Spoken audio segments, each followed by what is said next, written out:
Muli magandang umaga po sa inyong lahat. Malugod na pagtanggap sa St. Joseph Parish Gagalangin sa ika-6 ng umagang banal na misa na may liturhiya ngayong araw ng Sabado ng ika-4 na linggo sa karaniwang panahon. Tumayo po ang lahat at tayo makiisa sa Eukaristikong pagdiriwang na pamumunuan ng ating Kura Paroko, Reverendo Padre Douglas D. Badong.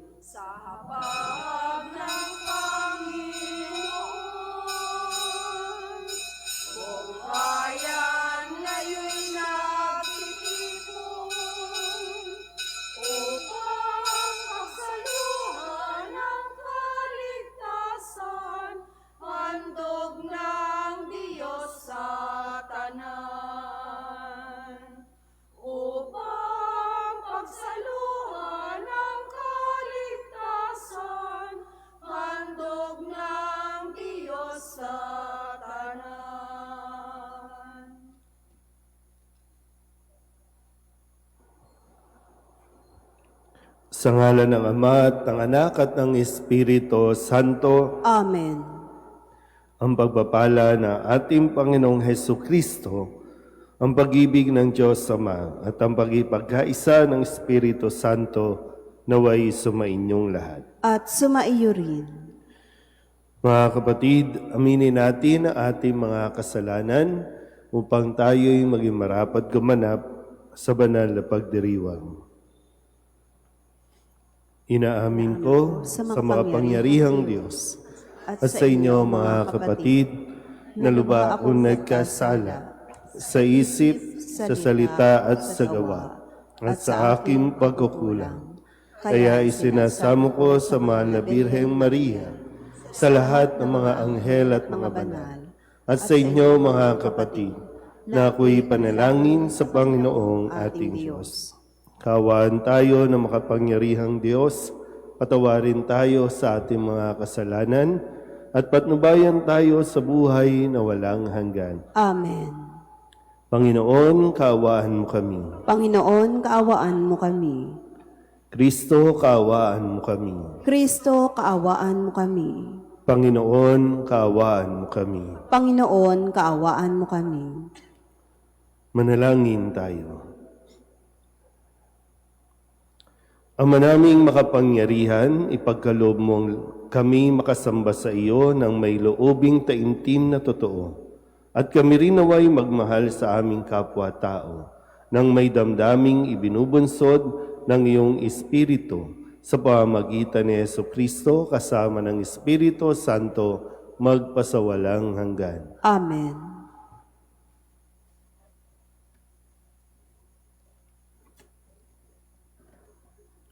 Pagbasa mula sa unang aklat ng mga hari. Noong mga araw na iyon, pumunta si Solomon sa Gabaon upang maghandog sapagkat iyon ang pangunahing sambahan sa burol. Nag-alay na siya roon ng daan-daang handog na susunugin noong una. Kinagabihan, samantalang siya'y naroon pa sa Gabaon, napakita sa kanya ang Panginoon sa panaginip. Ano ang ibig mong ibigay ko sa iyo? Sabihin mo, wika sa kanya.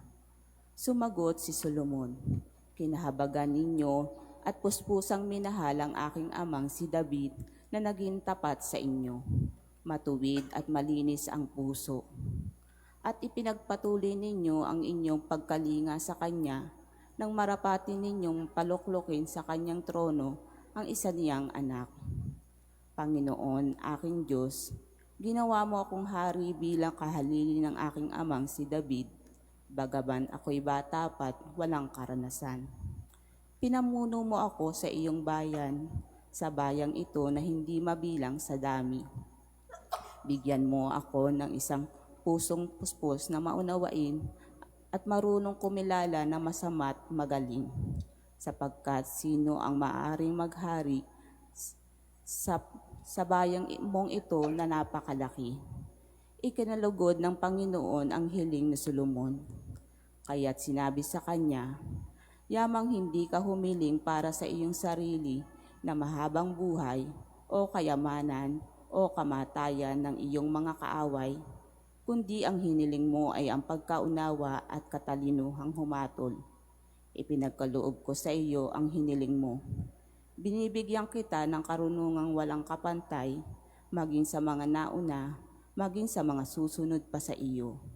At bibigyan pa kita ng mga bagay na hindi mo hinihingi. Kayamanan at karangalan na di mapapantayan ng sino mang hari sa tanang buhay mo. Ang salita ng Diyos. Salamat sa Diyos.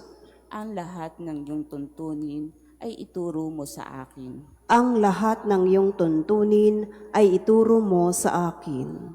Paano ba iingatang maging wagas yaong buhay na binata sa kanyang kabataan?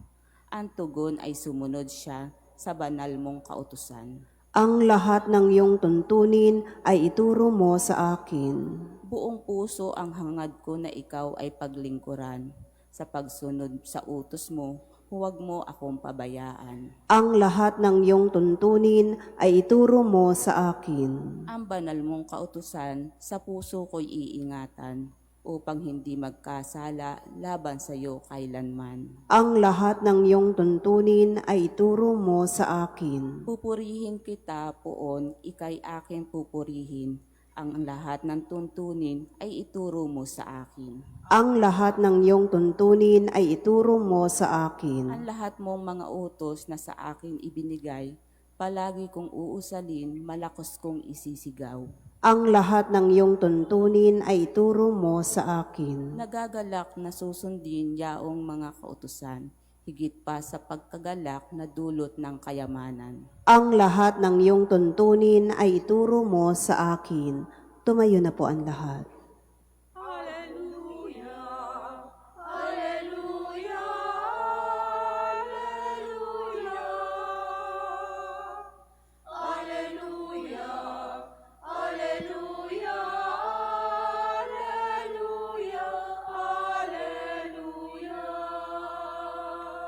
Ang tinig ko'y pakikinggan ng kabilang sa aking kawan, ako'y kanilang susundan.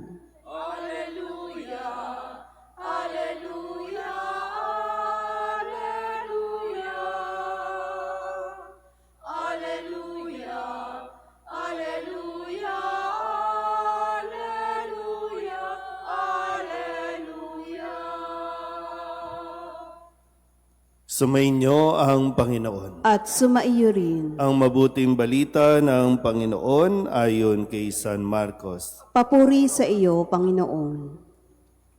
Noong panahong iyon, bumalik kay Jesus ang mga apostol at iniulat ang lahat ng kanilang naisagawa at naituro.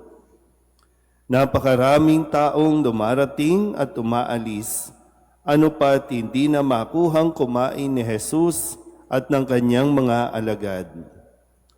Kaya't sinabi niya sa mga ito, magtungo tayo sa isang ilang na pook upang malayo sa karamihan at makapagpahinga kayo ng kaunti.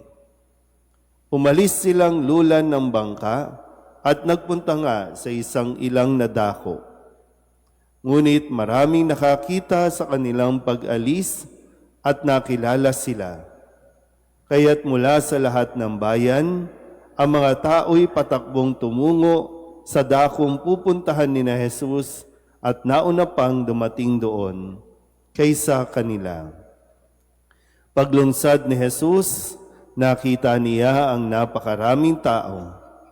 Nahabag siya sa kanila, sapagkat para silang mga tupang walang pastol, at sila'y tinuruan niya ng maraming bagay. Ang mabuting balita ng Panginoon. Pinupuri ka namin, Panginoong Heso Kristo. Isang magandang umaga po sa inyong lahat. Ngayon po ay Sabado ng ika-4 na linggo sa karaniwang panahon. Kamusta po ang inyong linggo? Sino mga nagtrabaho po? Sino mga naglaba? Mga nagluto? Mga nag-asikaso, naglinis ng bahay? Ilang taon nyo na bang ginagawa yan? Tagal na, no? At sa tagal ng panahon, yung katotohanan na hindi na uubos yung gawain. Kahit nga sabihin nyo, minsan nasasabi natin, di ba, nagiging issue yung sinong maghuhugas ng pinagkainan at sasabihin, sige, mag-pepper plate na lang tayo o magdahon ng saging, total, walang gustong maghugas. Diba, may mga ganun, no? Pero tingnan po natin kung ano ang magiging mensahe para sa atin ngayong araw na ito. Matapos natin balikan ang ilan sa mga mahalagang salita na ibinigay sa atin ng Panginoon. At nawa, mas maintindihan natin kaysa yung mauwi tayo sa mga self-pity, mauwi tayo sa mga drama-drama. Unawain natin ng mabuti. Sabi sa ating Ebanghelyo nung Lunes, sabi ni Jesus, kunin mo na, ito yung pagdiriwang po no, ng paghahandog o pagdadala kay Jesus na Panginoon sa templo at maraming naghihintay sa katubusan ng Israel at isa dyan si Simeon. Ipinangako ng Panginoon na hindi siya mamamatay hanggat hindi niya nakikita ang Mesiyas, kaya buong buhay niya ay inilaan niya na sa paglilingkod sa templo. At nung dalhin si Jesus sa templo, sabi ni Simeon, kunin mo na, Panginoon, ang iyong abang alipin ayon sa iyong pangako. Yamang nakita na ng aking mga mata ang iyong tagapagligtas na inihanda mo para sa lahat ng bansa. Pag sinabi kasing, kunin mo na, Panginoon, para bang gusto sabihin na gusto nang magpahinga. Natapos niya na eh. Nagawa niya na ang paghihintay at habang naghihintay, naglilingkod at ngayon handa na siya na kunin ng Panginoon. Ito yung dalangin, ito yung kanyang samo. Kung ipapahintulot na ng Panginoon, nawa kunin na siya ng Panginoon. Nung Martes, ang sabi naman sa ating Ebanghelyo, ito yung kwento na kung saan mayroong babae na 12 taon nang dinudugo at naubos na ang kanyang ari-arian sa kakapagamot. Nakakapagod din yun. Yung 12 years na may sakit, pero nung makita niya si Jesus, nabuhay ang kanyang pag-asa, nagkaroon ng pananalig at sabi, mahawakan ko lang yung laylayan ng kanyang damit, ay gagaling na siya. At ginawa niya. At naramdaman ni Jesus na mayroong kakaiba na humawak sa kanya. Kung kaya't sinabi niya, anak, pinagaling ka ng iyong pananalig sa akin. Umuwi ka na at ipanatag mo ang iyong kalooban. Umuwi ka na at ipanatag mo ang iyong kalooban. Gaya ng nasabi ko, no?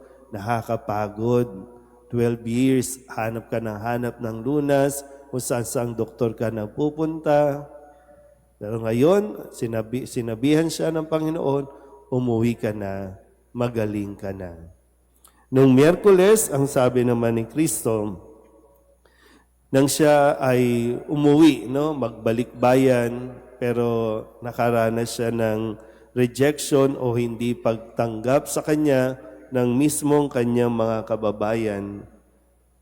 Kaya nasabi niya na ang propeta'y iginagalang ng lahat, liban lamang ng kanyang mga kababayan, mga kamag-anak at mga kasambahay. Pero hindi ito ang naging daan o dahilan para huminto si Jesus sa kanyang paglilingkod. Tandaan natin, no? Mayroong makaka-appreciate, mayroon ding hindi. Dapat bukas tayo doon. Mas, malawak ang ating pangunawa, mas maging open-minded tayo. Kaysa yung iisipin natin lahat, magugustuhan ka, pero hindi kasi ganon ang katotohanan. Nung Huwebes, ang sabi naman sa atin, matapos niyang isugo, no, yung kanyang mga alagad at ilan sa mga habilin niya sa kanyang mga alagad. Ang sabi ni Kristo, kung ayaw kayong tanggapin o pakinggan sa isang dako, umalis kayo roon at ipagpag ninyo ang alikabok ng inyong mga paa bilang babala sa mga taga roon. Ang kanilang misyon, ipahayag ang mabuting balita, palayasin ang mga masasamang espiritu, pagalingin ang mga may sakit. Pero sabi din, kung hindi kayo tatanggapin, okay lang yan. Okay lang yan. Lumipat na kayo sa iba, ipagpag ninyo ang mga alikabok sa inyong mga paa, na para bang, pwede rin sabihin, hindi kawalan kung hindi kayo tanggapin. Sila ang nawawala o nawawalan kapag tinatanggihan nila ang biyaya na dala-dala natin. Kahapon, Biyernes, ang sabi naman, matapos na ikwento ang buhay ni Juan Bautista kung paano siyang pinugutan ng ulo dahil sa kanyang pagsasabi sa hari si Herodes at Herodias, at ang paalala niya, hindi matuwid na kunin ninyo ang asawa ng inyong kapatid. Ito yung kasalanan ni Herodes at Herodias na pakikiapid. Pero kahit hari, hindi natakot si Juan Bautista na magpaalala sa kanila. Bagaman, naging kapalit nito ay ang kanyang ulo. Ngayon, matapos na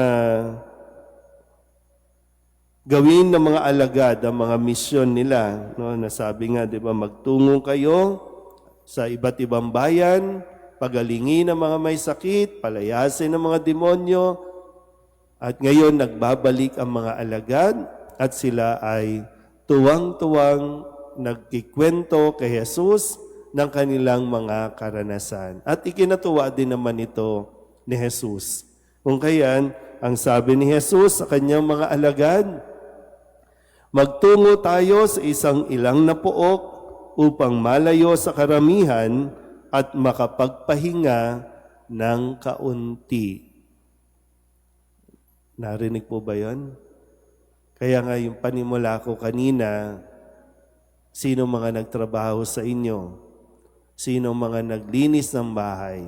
Sino mga nag-asikaso ng mga anak, asawa, at ang daming gawain?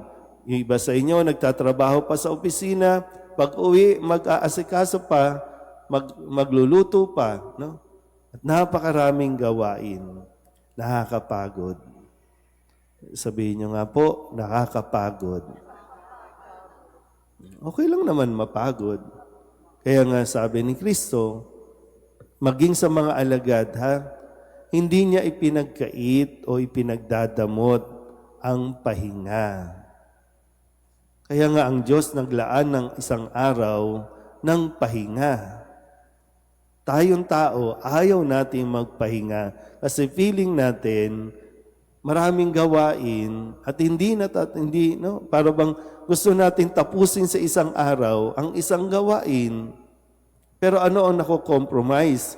Kaya mahalaga na makita natin kung paanong pinahalagahan ng Panginoon ang pahinga, dapat pahalagahan din ito ng tao.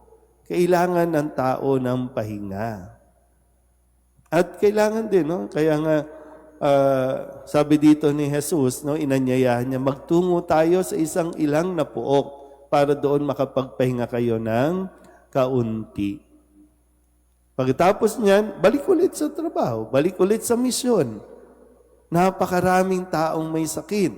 Napakaraming taong nangangailangan ng tulong. Pero paano ka makakatulong kung ikaw mismo wala ng lakas? Kung sasabihin mo na maraming umaasa sa akin, pues alagaan mo at pangalagaan mo ang iyong kalusugan. Mahirap yung nauuwi kasi sa self-pity. Ako na lang ng ako. Tapos yung naniniwala ka na ikaw lang ang makakagawa niyan. Pero ano nangyayari? Malungkot naman ang buhay mo. Nawawala yung sigla sa paglilingkod kasi pagod na. Kaya, samantalahin ninyo. Minsan, lagi kong sinasabi, karamihan sa inyo, matatanda na. Tingnan nyo mga katabi ninyo, matanda na. Kailan kayo mamamasyal? Kapag may tungkod na. Kung kailan gusto nyo mamasyal, hindi na, naka-wheelchair na. Enjoy nyo din. Deserve nyo rin kasi na makalibot. Enjoy nyo din. Deserve nyo rin na makaranas ng kahit konting pahinga. Huwag nyo alala, babalik ka rin naman eh. Pagbalik mo, nandun pa rin, tambak pa rin yung mga hugasin. Andyan pa rin yung mga paperworks ninyo. Pero kailangan ma-refresh ka din. Kaya lang, ang tao mismo ang nagkakait ng pahinga sa kanyang sarili. Tapos, mainit na ang ulo. Diba? Anong gagawin natin? Mamasyal kayo habang may pagkakataon pa. Dahil darating ang araw, hihiga na lang kayo. Kahit gusto nyong bumangon, mahihirapan kayo. Sama na kayo sa pilgrimage. Nag-promote lang pala. Pero diba, diba? Tama naman ang sinasabi ni Kristo. Kung dito pa lang, diba?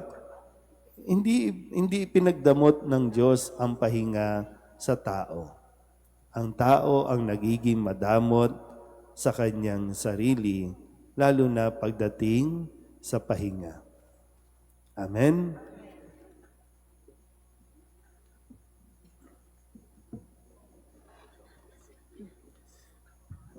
Mulat sa pangangailangang lumaya sa mga hamon ng buhay upang mapatatag at mapanumbalik ang ating diwa at kalooban, lumalapit tayo sa Ama sa mapagkumbabang pananalangin.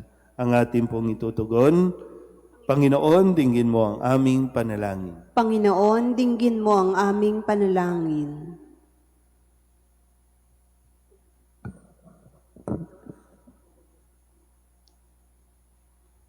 Ang mga namumuno sa simbahan naway panatilihin na lang buhay ang kanilang pagtatalaga sa pagpapahayag ng Ebanghelyo.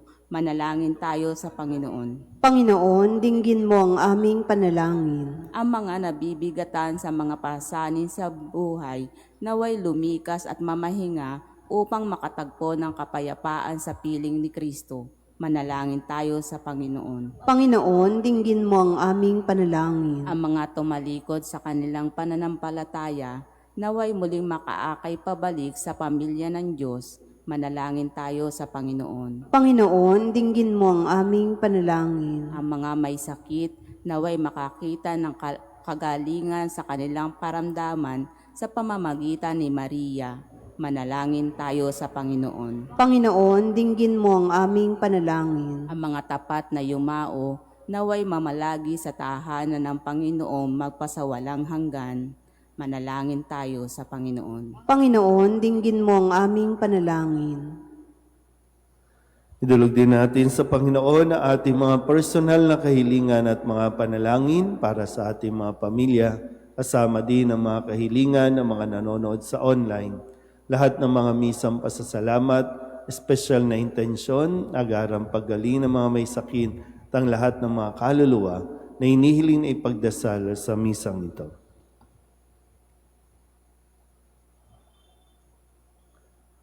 Ang lahat ng ito inihiling namin sa ngalan ni Kristo, ang aming Panginoon. Amen.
Manalangin kayo mga kapatid upang paghahain natin ay kalugdan ng Diyos amang makapangyarihan. Tanggapin nawa ng Panginoon itong paghahain sa iyong mga kamay, sa kapurihan niya at karangalan sa ating kapakinabangan at sa buong sambayanan niyang banal. Ama naming lumikha, ang mga alay na ngayoy aming inihahanda sa hapag na ito na iyong dambana ay iyong tanggapin at gawaran ng pagpapala upang mapagsaluhan namin ang kaligtasan mong ginawa sa pamamagitan ni Jesucristo kasama ng Espiritu Santo magpasawalang hanggan. Amen. Sumainyo ang Panginoon. At sumaiyo rin. Itaas sa Diyos ang inyong puso at diwa. Itinaas na namin sa Panginoon. Pasalamatan natin ang Panginoong ating Diyos. Marapat na siya ay pasalamatan. Ama naming makapangyarihan, tunay ngang marapat na ikaw ay aming pasalamatan. Pinagbibigyan mong ito'y aming maihayag kahit na ito'y walang anumang maidaragdag sa kadakilaang sa iyo ay likas. Sa pagpupuri nami ang nakikinabang ay kami ring iyong pinakikiharapan sa pamamagitan ng iyong anak na minamahal.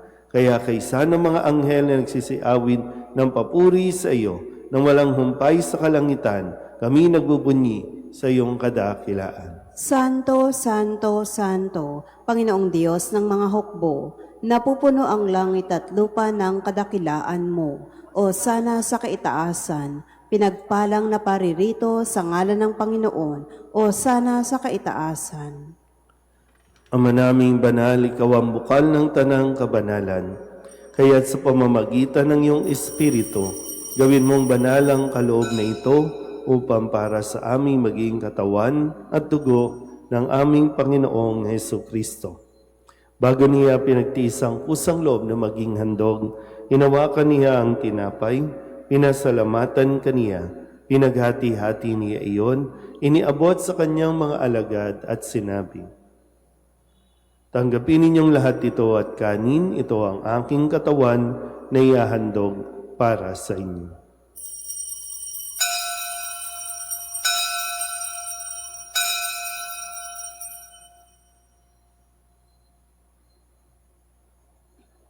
Ngayon din naman nang matapos ang hapunan, hinawakan niya ang kalis, muli kaniyang pinasalamatan. Iniabot niya ang kalis sa kanyang mga alagad at sinabi, "Tanggapin ninyong lahat ito at inumin. Ito ang kalis ng aking dugo, ng bago at walang hanggang tipan. Ang aking dugo na ibubuhos para sa inyo at para sa lahat sa ikapagpapatawad ng mga kasalanan. Gawin ninyo ito sa pag-alaala sa akin."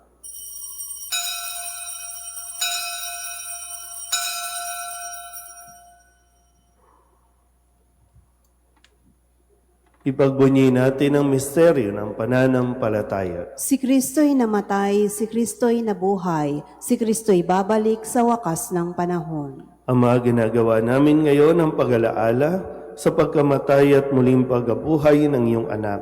Kaya tiniaalay namin sa iyo ang tinapay na nagbibigay buhay at ang kalis na nagkakaloob ng kaligtasan. Kami nagpapasalamat dahil kami iyong minarapat na tumayo sa harap mo para maglingkod sa iyo.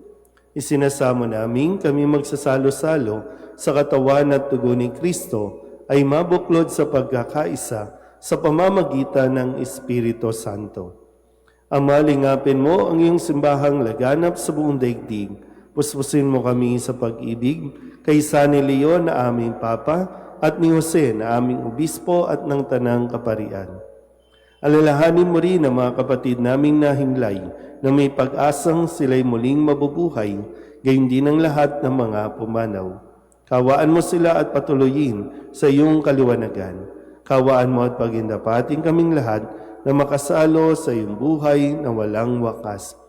Kaysa ng mahal na Birheng Maria na ina ng Diyos, ng kabiyak ng puso niyang si San Jose. Kaysa ng mga apostol at ng lahat ng mga banal na namuhay dito sa daigdig ng kalugod-lugod sa iyo, may pagdiwang nawa namin ang papupuri sa ikararangal mo sa pamamagitan ng iyong anak na aming Panginoong Jesucristo. Sa pamamagitan ni Kristo, kasama niya at sa Kanya, ang lahat ng parangal at papuri ay sa iyo, Diyos amang makapangyarihan, kasama ng Espiritu Santo, magpasawalang hanggan.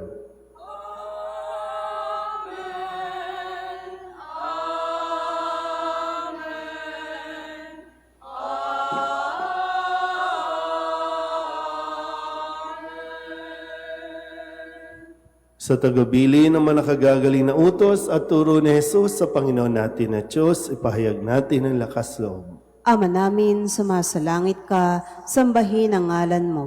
Mapasa amin ang kaharian mo, sundin ang loob mo dito sa lupa para nang sa langit.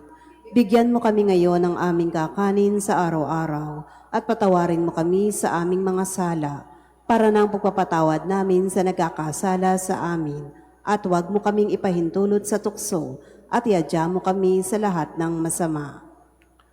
Hinihiling namin kami iadya sa lahat ng masama, pagkalooban ng kapayapaan araw-araw, iligtas sa kasalanan at ilayo sa lahat ng kapahamakan, samantalang aming pinananabikan ang dakilang araw ng pagpapahayag ng tagapagligtas naming sa Jesucristo. Sapagkat iyo ang kaharian at ang kapangyarihan at ang kapurihan magpakailanman. Amen. Panginoong Jesucristo, sinabi mo sa iyong mga apostol, kapayapaan ang iniiwan ko sa inyo, ang aking kapayapaan ang binibigay ko sa inyo. Tunghayan mo ang aming pananampalataya at huwag ang aming mga pagkakasala. Pagkalooban mo kami ng kapayapaan at pagkakaisa ayon sa iyong kalooban, kasama ng Espiritu Santo, magpasawalang hanggan. Amen. Ang kapayapaan ng Panginoon ay laging sumainyo. At sumaiyo rin. Mabigayan tayo ng kapayapaan sa isa't isa. Kordero ng Diyos na nag-aalis ng mga kasalanan ng sanlibutan, maawa ka sa amin. Kordero ng Diyos na nag-aalis ng mga kasalanan ng sanlibutan, maawa ka sa amin. Kordero ng Diyos na nag-aalis ng mga kasalanan ng sanlibutan, ipagkaloob mo sa amin ang kapayapaan.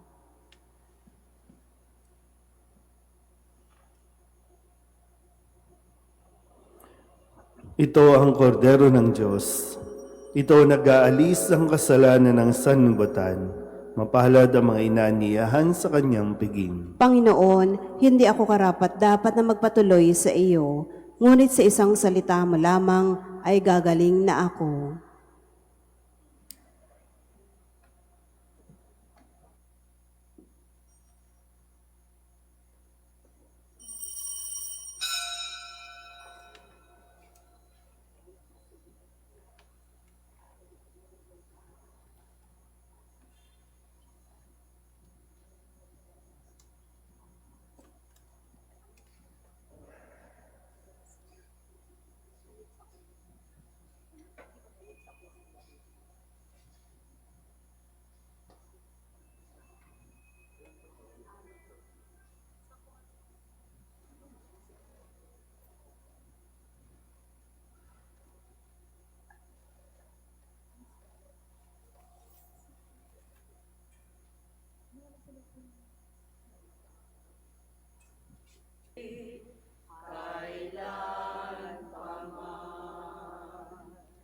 Lumuhod po ang lahat, panalangin kay San Jose, abang tagapangalaga ng tagapagligtas, kabiyak na puso ng mahal na Birheng Maria. Sa iyo ipinagkatiwala ng Diyos ang kaisa-isa niyang anak. Sa iyo nagtiwala si Maria. Sa piling mo, si Kristo'y naging tao. Maging ama ka rin sa amin, pinagpalang Jose, at gabayan mo kami sa landas ng buhay. Ihingi mo kami ng biyaya, awa at tapang, at ipagtanggol kami sa lahat ng masama. Amen. Tumayo na po ang lahat. Manalangin tayo. Ama naming mapagmahal, kaming nagsipakinabang sa piging ng aming kinamtang kaligtasan ay humihiling na iyong bigyang kaunlaran sa pananampalatayang wagas kailanman, sa tulong ng panubos na ngayoy iyong bigay, sa pamamagitan ni Jesucristo kasama ng Espiritu Santo, magpasawalang hanggan. Amen. Sumainyo ang Panginoon. At sumaiyo rin. At pagpalain kayo ng makapangyarihang Diyos, Ama at Anak at Espiritu Santo. Amen. Tapos ang banal na misa, humayo tayo sa kapayapaan ni Kristo. Salamat sa Diyos. Magandang umaga po.